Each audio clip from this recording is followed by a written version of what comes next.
एक रात का सन्नाटा छाया हुआ था। सितारे आसमान पर झिलमिला रहे थे और हर तरफ सुकून था, लेकिन यह सुकून सिर्फ जाहिर का था।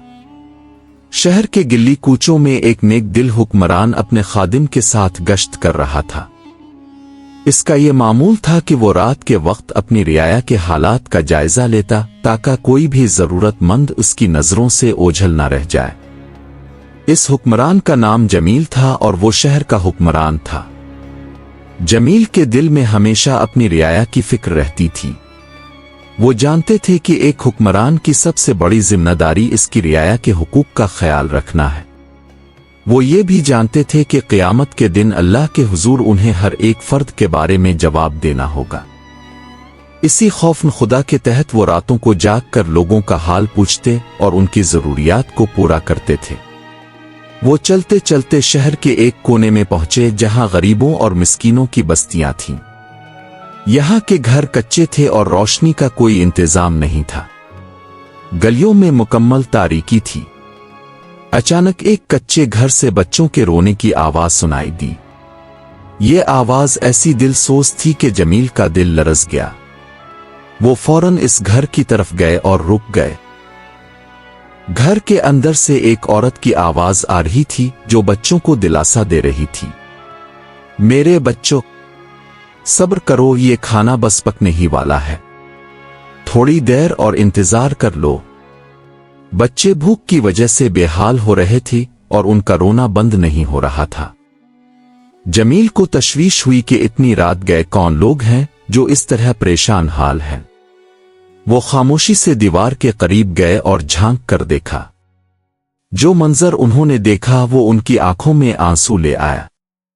अंदर एक झोंपड़ी थी जिसके वस्त में आग जल रही थी और इस पर एक हांडी रखी थी, लेकिन हांडी में पानी के अलावा कुछ भी नहीं था। एक औरत इसमें चमचा हिला रही थी और उसके अर्द गिर्द चंद नन्हे बच्चे बैठे थे जो भूख से निढाल रो रहे थे। जमील ने आहिस्ता से आवाज दी, ए अल्लाह की बंदी, अंदर क्या माजरा है? औरत ने बाहर देखे बगैर जवाब दिया, ए मुसाफिर, हमारे पास खाने को कुछ नहीं। ये बच्चे भूख से बेहाल हैं और मैं उन्हें बहलाने के लिए इस हांडी में पत्थर पका रही हूं ताकि वो ये समझें कि खाना तैयार हो रहा है और उम्मीद पर सो जाएं। जमील का दिल गम से भर गया। उन्होंने पूछा, तुमने अपने हुक्मरान से शिकायत क्यों नहीं की? औरत ने मायूसी और गुस्से से कहा, इसने क्या करना है? जो हुक्मरान अपनी रियाया का हाल तक नहीं जानता वो हमारा हुक्मरान कहलाने का हकदार नहीं। क़यामत के दिन इसका और मेरा मुआमला अल्लाह के सामने होगा। ये सुनकर जमील का जिस्म लरज़ गया। उनको ऐसा महसूस हुआ जैसे किसी ने उनकी पीठ में खंजर घोंप दिया हो। उनकी आंखों से आंसू बह निकले। वो फौरन पीछे हटे और अपने खादिम से कहा, जल्द चिल्लू, फौरन रियासत के गुदाम चलते हैं। वो दोनों तेजी से वापस पलटे और गुदाम पहुंचे। जमील ने खादिम से कहा, जल्द आटे का थैला, घी और खजूरें ले आओ। जब सामान लेकर आए तो जमील ने आटे का थैला खुद अपनी कमर पर लादा। खादिम ने कहा, आका, ये बोझ मुझे दे दें, मैं इसे उठाकर ले जाता हूं। जमील ने खादिम की तरफ देखा और उनकी आंखों में आंसू थे। क्या तुम क़यामत के दिन मेरा बोझ उठाओगे?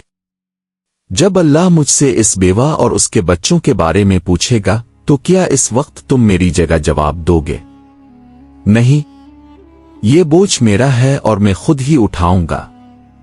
खादिम की आंखों में भी आंसू आ गए। जमील ने अपने कंधे पर आटे का थैला रखा और झुके हुए वापस इसी घर की तरफ चल पड़े। वो आहिस्ता आहिस्ता चल रहे थे और उनकी ज़बान पर इस्तिग़फ़ार जारी था। वो खादिम से बार बार कह रहे थे, आज मेरे पेट में कोई खाना नहीं गया क्योंकि मैंने अपनी रियाया को भूखा छोड़ा हुआ है। जब वो इस झोंपड़ी के बाहर पहुंचे तो उन्होंने सामान नीचे रखा और आवाज दी, अम्मा, आपके हुक्मरान ने आपकी शिकायत सुन ली है। औरत ने झट से दरवाजा खोला। इसने देखा कि एक अजनबी शख्स आटा, घी और खजूरों का थैला लिए खड़ा है। اس نے اندر آنے کی اجازت دی تو جمیل نے سامان اندر رکھ دیا۔ انہوں نے آگ جلائی اور خود اپنے ہاتھوں سے آٹا گوندھا، پھر خادم کی مدد سے روٹیاں پکانے لگے۔ وہ اس قدر محبت اور تندہی سے یہ کام کر رہے تھے جیسے کوئی باپ اپنے بچوں کے لیے کرتا ہو۔ ہانڈی میں گھی ڈال کر کھجوریں ڈالیں۔ جب کھانا تیار ہو گیا تو انہوں نے ایک بچے کو اپنی گود میں لیا اور دوسرے بچوں کو اپنے ہاتھوں سے کھانا کھلایا۔ وہ اس وقت تک انہیں کھلاتے رہے جب تک کہ سب بچے سیر ہو کر سو نہیں گئے۔ جب بچے پرسکون ہو کر سو گئے تو جمیل نے چین کا سانس لیا۔ ان کے چہرے پر ایک اطمینان کی مسکراہٹ تھی۔ وہ عورت کی طرف مڑے اور کہا، اماں، جب بچے خوش ہیں تو کیا تم اپنے حکمران کو معاف کر دو گی؟ وہ جمیل ہے جس نے اپنی رعایا کی خبر نہ رکھی۔ عورت نے حیرت اور ندامت سے جمیل کی طرف دیکھا۔ اس کی آنکھوں میں آنسو آ گئے۔ وہ فوراً اٹھی اور ان کے قدموں میں گرنے لگی۔ جمیل نے انہیں روکا اور کہا، نہیں اماں، یہ نہ کرو، قصور میرا ہے، میں اپنا فرض صحیح طور پر ادا نہیں کر پایا۔ عورت نے روتے ہوئے کہا، آقا، میں کتنی گستاخ تھی، میں نے آپ کے بارے میں کیا کچھ کہہ دیا، مجھے معاف کر دیجئے گا۔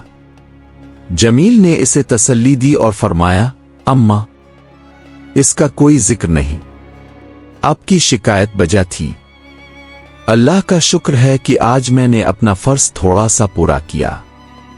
وہاں سے نکلتے ہوئے جمیل کا چہرہ آنسوؤں سے بھیگا ہوا تھا، لیکن ان کے دل کو سکون تھا۔ خادم نے دیکھا کہ آقا کی آنکھوں میں اب خوشی کے آنسو ہیں۔ اگلے دن جمیل نے اس بیوہ اور اس کے بچوں کا مستقل انتظام کیا اور ریاست کے خزانے سے ان کے لیے وظیفہ مقرر کر دیا۔ انہوں نے ریاست کے تمام گورنروں کو ایک خط لکھا کہ وہ اپنی رعایا کا ذاتی طور پر جائزہ لیں اور اس بات کو یقینی بنائیں کہ کوئی بھی بھوکا نہ سوئے۔ اس واقعے کے بعد جمیل نے اپنی حکومت کو مزید بہتر کیا۔